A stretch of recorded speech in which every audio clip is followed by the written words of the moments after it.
Hi everyone, welcome to my channel Notes from the Sewing Room. My name's Becky. In today's YouTube video I'm going to be telling you all about what I've been making in May.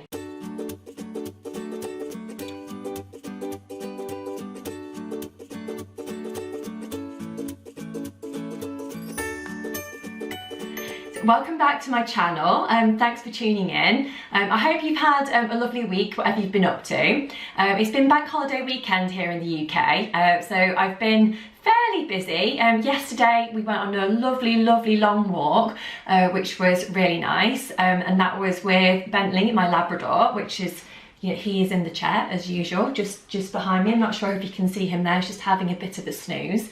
And I also went with my husband and my father-in-law as well, so that was lovely. But apart from that, I've had a kind of fairly normal week. I did, although, get the opportunity to go into BBC Radio Nottingham last Friday, which was quite exciting.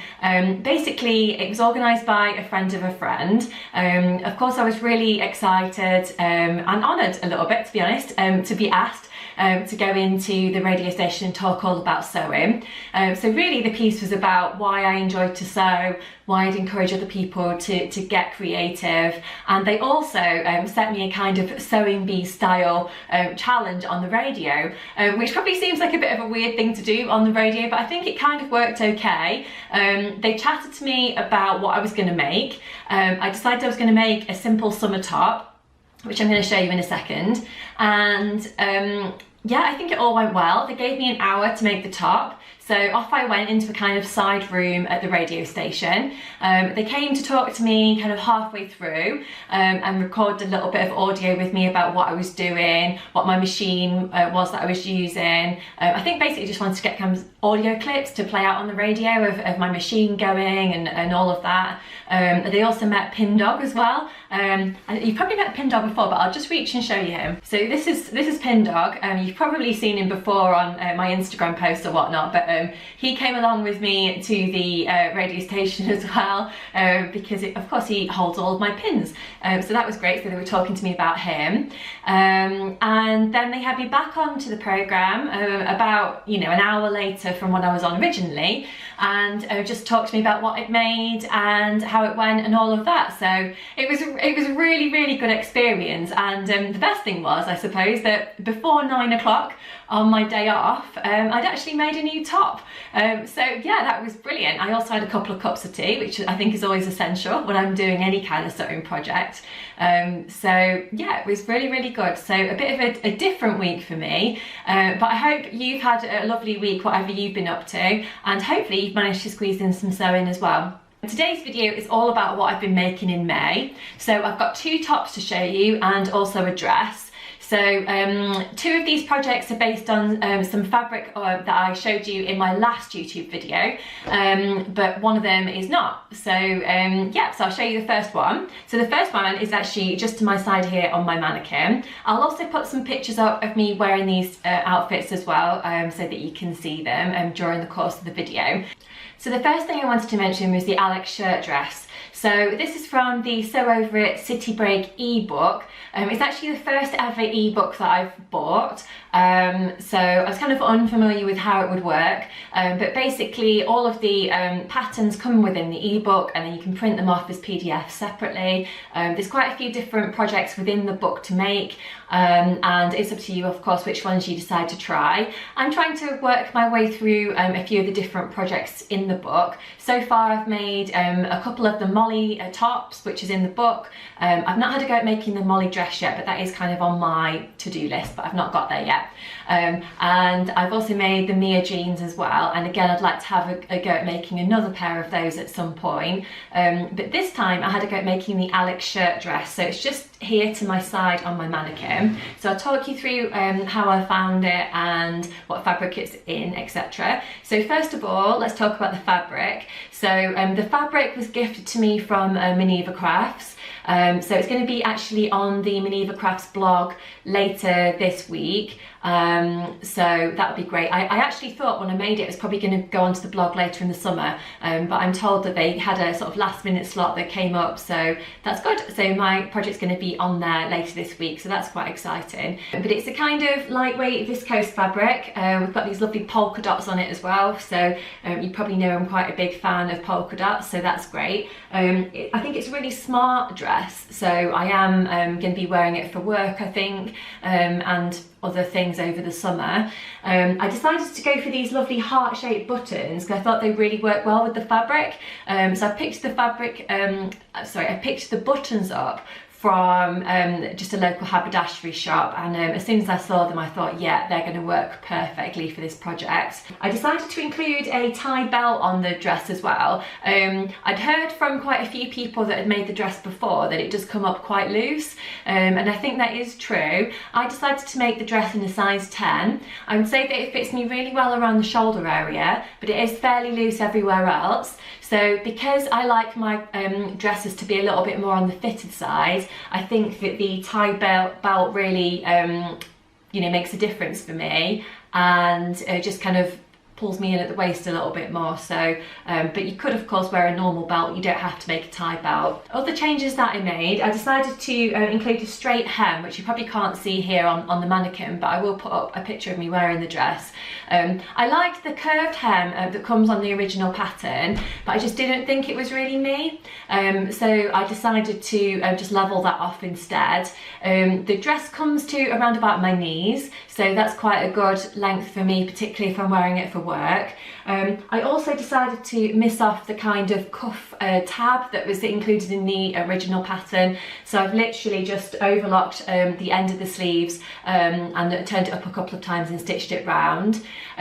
The collar, I really want to get more practice at doing collars, so I don't often wear things that have got collars, so I am going to try and make a few more things that do have them, just so I get that little bit of extra skill in and learn about it a little bit more. So this is quite a simple collar because it's a flat collar, there's no collar stand there. The underside of the collar you are supposed to hand stitch. Now I thought I would be clever and try and put the whole thing through the sewing machine, which I did, and it kind of worked okay, but it was really fiddly to do it that way, mainly because the fabric is really kind of fluid and moves around quite a lot. So I think if I was to make the Alex shirt dress again, I would definitely follow the instructions and actually hand stitch it on the underside of the collar instead. It's just me trying to be a bit kind of quicker at getting the project done rather than taking my time, so lesson learned for me on that one. Another change that I made, I decided to cut the sleeves slightly higher on the top of the sleeve head, so I've actually added in a small fold just for a little bit of extra detail, to be honest, just around the top of the sleeve head, so I think that works quite well. But apart from that, I followed the instructions. I did find it really a straightforward pattern to follow, and I did enjoy it, and it's one of the first shirt dresses that I've made particularly more recently. I think I did make a few shirt dresses quite a while ago when I first started sewing, but it's something that I don't do very often, mainly because of the time involved in it. But this one, A Shirt Dresser's Go, I thought was actually a fairly quick project to make. It took me quite a long time to stitch on all the buttons, if I'm honest, but I actually did that in front of the TV when I was watching one of my programs, so yeah, that worked okay. So other things I wanted to show you today, I've made two tops over the last couple of weeks that I wanted to share with you. So one I made on Radio Nottingham, as I just mentioned before, and the other one is the same kind of top but just made in a different fabric. So I have them here to show you. So they're both Sew Over It Cami tops. I decided to miss off the facing for both of them, and I actually decided to reduce the seam allowance on each of them to 1 centimetre rather than 1.5 centimetres, mainly because I found that I have got a few cami tops that I have used the 1.5 centimetre seam allowance in, and they're absolutely fine and they fit me, but I find that over the summer months when it's actually a little bit warmer, I do want that extra kind of breathability, if that's a word. I want the air to be able to get in and kind of filter around so I'm not too hot. So I decided to just allow that little bit of extra space in the seam area and miss off the facing as well. The reason that I missed off the facings was actually because I didn't have enough fabric. I only had 1 metre of each of the different types of fabric, so in order to make the top I did decide to miss off the facing. So instead what I did was I just overlocked all of the kind of seam areas and turned them over and stitched it. But I think it's worked quite well. I've made a few of these tops that have actually been made in this way, and they do work well. So the first one is here. So this one is actually made in fabric that I picked up when I was on holiday earlier in the year. It's just a kind of quilting cotton, so it's probably slightly heavier than some of my other sew over at Cami tops, but I think it's really pretty because it's got these kind of roses on it, and some other little flowers as well. So I thought that was really cute, and I think it will be ideal to wear with jeans and skirts and whatnot over the summer period. The next one is actually made in some art gallery cotton lawn fabric. I picked up this fabric a while ago when I was out shopping from the craft studio in Nottingham. So it kind of looks like a wildflower meadow or something on it, but I think it's really pretty. Apologies, I think both of them look a little bit creased. They probably did need an iron, but I've not got around to doing that, so they've just been kind of folded up on my dining room table here. I'm ready to show you, so yeah, but I will iron them no doubt before I wear them. So yeah, really pleased with this one. I really like pink and blue and green, and I think all those colours work really well together, and plus it will mean that I can wear a range of different colours in terms of the skirt or trousers on the bottom as well. So I'm really pleased with my projects that I've got around to making over the last few weeks. And I hope you've enjoyed watching this video. This is actually part one of a two-part my makes for May type video. So I will be back on the vlog next week talking about some of the other projects that I've been working on. I'm just trying to get a couple of them finished, and then I can talk to you about those. But apart from that, in terms of my other plans coming up, I am going to be working on the marigold hack. So I'm going to be doing something called the hack off with Adele from Button and Pip, and she's got her own YouTube channel and Instagram channel as well. So if you're unfamiliar with her, I would recommend you go and check her out. So we're going to be taking part in something called the hack off.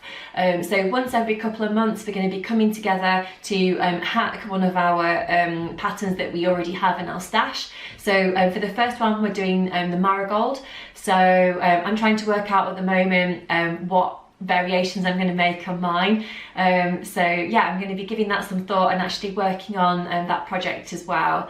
But until then, I shall leave it there. But I hope you have a fantastic week, whatever you're doing, and I'll see you soon. Don't forget as well, if you have enjoyed my video, please do hit the like button and subscribe to my channel, and I'll see you very soon. Okay, see you later.